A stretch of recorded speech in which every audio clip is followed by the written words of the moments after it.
안녕하세요. 일반고대학교 군법학생입니다. 어, 기말고사 한창 보고 계시죠? 이제 금요일로 끝난 학교도 있을 거고, 이제 시작해서 다음 주에 한참 시험을 볼 학생들도 있을 거예요. 근데 중간고사 잘 보시고요. 그래서 어쨌든 마지막까지 그 원서 지원하는데 미련이 없도록 최선을 다해 주시기 바랍니다. 오늘은 그 작년 수험생 중에서 그 인천대 지원 자격으로 사회통합 전형을 지원해서 합격을 한 학생을 소개하려고 해요. 어, 이런 보편적인 전형이 아니잖아요. 그래서 이런 뭐 특이한 전형에 대한 정보는 별로 없는 것 같아서 이번에 지원한 학생이 어떤 생각으로 그렇게 지원을 했는지 이런 부분에 대해서 간단하게 좀 가이드를 드릴 테니까 올해 지원할 학생들은 한번 참고해 보시기 바랍니다. 시작해 볼게요. 메모장을 열고. 지금 한창 학교에서는 이제 시험을 보고 있는데, 저희 학생 중에서 5등급, 내신이 5등급 벗어나는 학생이 처음으로 국어를 100점 맞고요. 국어 100점 맞고, 생윤 하나 틀려가지고, 지금 제가 기분이 매우 좋습니다. 그런 경우도 있네요. 열심히 하니까. 이제 얘기는 그만하고, 이제 다자녀 전형 얘기해 볼게요. 다자녀 전형. 다자녀 전형이라고 하는 거는요, 보통 우리가 이제 자녀가 3자녀 이상 될 경우 자격이 됩니다. 이제 목 상태 별로 안 좋아서 간혹 4자녀 이상 되는 대학도 보통 매년 한 2개 대학 정도는 있어요. 서울권 내에서 뭐 예를 들면 예전 건국대나 올해 아마 건국대 없을 거예요. 뭐 건국대나 중앙대 뭐 이런 대학들이 4자녀 이상이었고요. 보편 중앙대였나? 헷갈리네요. 보편적으로는 이렇게 3자녀 이상 될 경우 자격이 됩니다. 근데 이게 다자녀만 지원하는 게 아니고요. 뭐 예를 들면 뭐 경찰관 뭐 15년 이상 한 분의 뭐 자녀라든가 소방공무원 뭐 15년 이상 한 분의 자녀라든가 이런 식으로 여러 자격을 한 전형 안에 짬뽕으로 넣는 거라 생각만큼 유리하지 않아요. 그래서 주의할 게 뭐냐? 다자녀 전형은 생각만큼 유리하지는. 왜 우리가 특별 전형 같은 경우에 농어촌 전형 있잖아요. 농어촌 전형. 보통 농어촌 전형은요, 일반 전형보다는 유리한 경우가 많습니다. 하지만 자녀 전형은 그렇지 않기 때문에 우리가 원서 카드를 쓸 때 다자녀를 6장 넣는 것은 안 돼. 좋은 전략이 아니에요. 그래서 1장에서 2장 정도는 한번 고려해 보자. 고려해 보고요. 보통 다자녀는 적정이나 하향보다는 상향 위주의 어떤 전략을 할 때 다자녀 전형을 넣습니다. 왜냐하면 다자녀 전형 자체는 이런 특이 전형은 뭐라고 해야 되죠? 어떤 변동성이 커요. 변동성이 크다. 그러니까 이런 것들을 노리고 하는 거예요. 그러니까 안정성이 떨어져요. 우리 계산을 벗어나는 경우가 많아요. 그리고 이런 전형들은 보통 뽑아도 한 명 정도 뽑습니다. 그러니까 인원이 적어요. 어떤 학생이 올지 모르는 거예요. 성적 좋은 한 명만 와도 뒤에 학생들은 다 불합격인 거죠. 그러니까 다자녀 전형은 리스크가 큰데 그러니까 사람이 이게 심리적으로 그래서 마음껏 지원하지도 못해요. 다자녀 자격이 된다 하더라도 마음껏 지원하지도 못해요. 그래서 그런 의외성을 노리고 할 수 있는 겁니다. 제가 이제 소개할 학생은요. 2024학년도에 인천대 지원을 한 학생이고 내신은 대략 4등급 정도입니다. 4등급 정도 학생이에요. 저희 학원생이었고요. 이 친구 어디 지원했냐? 문헌정보 지원해가지고 결국 예비 1번을 받고 최종 합격까지 갑니다. 예전에 제가 제 영상들 얘기할 때 잠깐 언급을 했었던 학생이에요. 한번 볼까요? 인천대.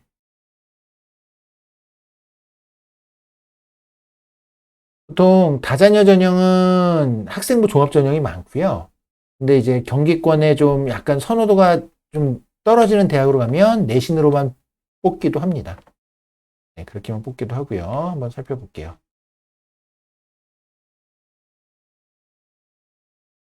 보시면 이제 이게 인천대인데 이건 교과 전형이고요. 작년 입결이 나왔는데 그것도 많이 나왔죠. 인천대는 우리가 이걸 예시로 볼게요. 다자녀 전형을 고려할 때 보통 우리가 이제 학종이냐 일반 학종이냐 혹은 다자녀냐 이걸 제가 좀 고민을 하잖아요. 작년 인천대 지원한 학생의 입장에서 한번 볼게요. 자, 한번 고민해 볼게요. 왜 이 학생은 여기를 넣을 수 있었을까? 참고로 서류는 굉장히 잘 돼 있던 학생입니다. 서류는 잘 돼 있던 학생인데 학생 정보 좀 더 드릴게요. 비교과 매우 우수. 비교과 매우 우수했던 학생이고요. 다만 이게 우리가 문헌 정보하면 기본적으로 이게 이제 데이터를 다루는 거잖아요. 그래서 보통 국어 과목이라던가 학통 같은 거 잘하면 되게 좋거든요. 근데 이 학생이 장점은 비교과가 매우 우수했고요. 저희가 이제 준비를 많이 했어요. 문헌 정보에 관련된 비교과를 매우 우수하게 만들었습니다. 객관적으로 제가 봐도. 저희가 만든 거니까 잘했겠죠? 그런데 단점은 뭐였냐면 국어, 학통 이런 과목들의 성적이 나빴다. 나쁜 편. 4, 5등급이었어요. 4, 5등급. 굉장히 크죠. 그러니까 우리가 전공 적합성을 따질 때 서류에서는 맞으나 학업 역량이라던가 이 전공 적합에 맞는 과목에서도 전공 관련 과목에서도 성적이 좋지 않았다. 굉장히 크죠. 이게 매우 컸어요. 그래서 이 학생이 인천대 지원이 쉽지 않았다. 그러면 2023학년도에 지원했던 학생은 2023학년도 입결을 봤을 거잖아요. 그리고 인천대 같은 경우에는 일반고 비율이 높습니다. 일반고 비율이 높아서 됐습니다. 고민을 한 거예요. 이 학생들을 보면 볼게요. 일단 결론적으로 볼게요. 그래서 문헌 정보를 넣었는데 자기 추천 전형으로 만약에 넣었다면 우리가 이제 인천대의 학생부 종합 전형은 이 자기 추천 전형이 학생부 종합 전형입니다. 이 학생은 무조건 문헌 정보만 생각을 했던 학생이거든요. 학종에서 봤을 때 자기 추천에서는 이 문헌정보학과가 작년에 지원했던 학생 풀은 4.14였고요. 최종 합격자 풀은 3.85였습니다. 평균이. 근데 이게 평균이 3.85라고 해가지고 생보다 낫네 그게 아니에요. 왜냐면 우리가 이제 총 10명 모집에 예비 이제 9명 해서 총 19명이 합격을 했잖아요. 128명이 지원해서 자기 추천 같은 경우에는 128명이 지원해서 19명이 합격했거든요. 11명까지 합격했는데 이 학생이 여기를 넣었다면 제 생각에 무조건 불합격했어요. 인천대 같은 경우에는 기본적인 어떤 학업 역량이 필요한 대학이다. 그러니까 이 얘기 뭐냐? 전공 적합성을 그렇게 크게 보지 않아요. 보긴 보죠. 보긴 보는데 그냥 일반적인 우리가 생각하는 학생부 종합 전형 하는 게 딱 떠오르는 이미지의 그런 대학인 거예요. 그래서 어떤 서류만으로 역전은 어려운 대학이다. 역전은 쉽지 않다. 상황 자기 추천이었다. 이런 상황이었고요. 문헌 정보로 가보시면 다자녀 전형이 뭐냐면 여기에서 사회통합 전형이거든요. 사회통합 전형. 사회통합 전형을 보면 이 친구가 문헌 정보를 보면 모집 인원이 몇 명이냐면 1명이었어요. 자, 비교해 볼게요. 자기 추천은 모집 인원이 10명이었고요. 사회통합, 이게 다자녀 전형이죠. 모집 인원이 1명이었습니다. 1명이었는데 13명이 지원했죠. 13대 1이 됐어요. 근데 보세요. 그 지원한 학생 지원자들의 평균이 몇이었냐면 4.84가 나왔네요.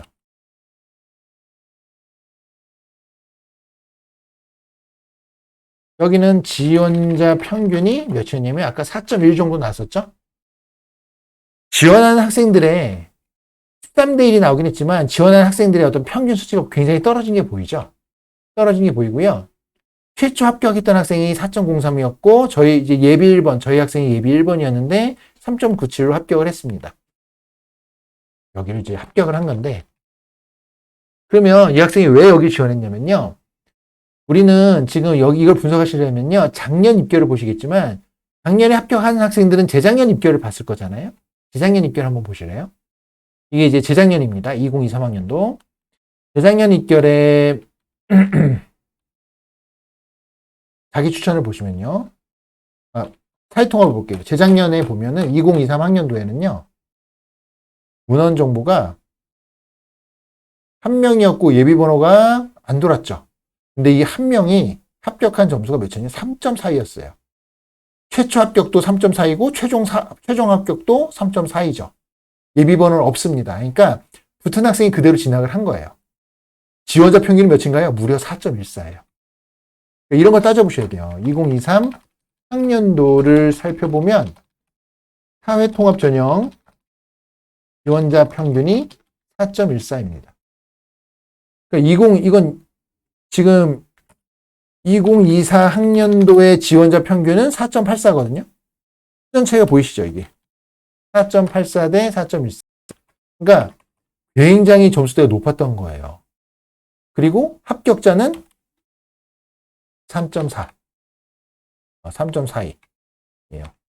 그러면 이걸 보고 우리 지원하는 우리 학생은 내신이 4등급이었잖아요. 뭐 인천대주 3.97이라고 표현이 됐으니까 3.97이란 말이에요. 사회통합 넣을 수 있겠어요? 아니 그럼 다른 여기 4등급 정도 되는 합격 가능성이 예전이라면 있었던 학생들이 과연 여기를 지원을 할 수 있었을까요? 입시는 심리 싸움입니다. 그래서 저희는요 적극적으로 문헌 정보에 오는 학생들 수준이 지원자 풀이 하락할 것을 이 부분을 예상을 한 거예요. 이 부분 하락할 것을 예상하고 지원을 권장했습니다. 이런 배경이 있었어요. 이런 배경. 실제로 지원자 평균이 4.84로 떨어졌죠. 그래서 합격을 한 거예요. 심지어 예비 1번 앞에 붙었던 학생도요. 4등급 정도였던 학생이 붙어서 다른 대학으로 간 거예요. 그 학생은 어쨌든 전공 점수나 이런 것들이 더 좋았겠죠. 그러니까 예비 1번이 됐겠죠. 우리 학생도 서류 되게 좋았는데. 그랬고 이때 보면 2023학년도에 자기 추천 학생부 종합전형, 자기 추천 전형을 보면 이때 문헌 정보는 풀이 비슷했습니다. 4.18이었어요. 이때도. 그러니까 자기 추천 전형으로 모이는 학생부 종합 전형은요. 항상 수준이 어느 정도 비슷한 풀에서 형성이 됩니다. 비슷한 풀에서 형성이 되는데 이건 10명을 뽑잖아요. 그러니까 결국적 지원하는 인원은 비슷한 풀이 되는데 다자녀 전형처럼 이렇게 한 명이 모이는 거는요. 막 극단적으로 움직여요. 많이. 그러니까 이 흐름과 이런 예측을 잘 하셔야 합격할 수 있는 기회가 옵니다. 물론 준비는 잘 해야겠죠. 내신이라던가 비교과라던가 이런 건 본인이 챙길 수 있는 건 잘 챙겨야 되겠지만 이런 식으로 상향 전략으로 넣는 것도 잘 계산을 해보고 방향성을 따져보면 가능성이 있다. 이거를 좀 말씀을 드리고 싶었어요. 그래서 본인이 다자녀 자격이 돼가지고 다자녀 전형을 넣을 수 있다. 그러면 하나 정도는 한번 넣어보셔도 한 장 내지 2장 정도는 카드가 남는다면 넣는 거 전략적으로 넣어보시는 것도 괜찮은 작전이 된다. 너무 작년 입결을 했는데 지나치게 신뢰하지 마셔라. 이렇게 말씀을 좀 드리고 싶습니다. 네, 이상 일반고 대학고 군부 박쌤이었고요. 도움이 되셨다면 좋아요, 구독 버튼 눌러주시면 힘이 될 것 같습니다. 자, 여기서 마무리 짓겠습니다.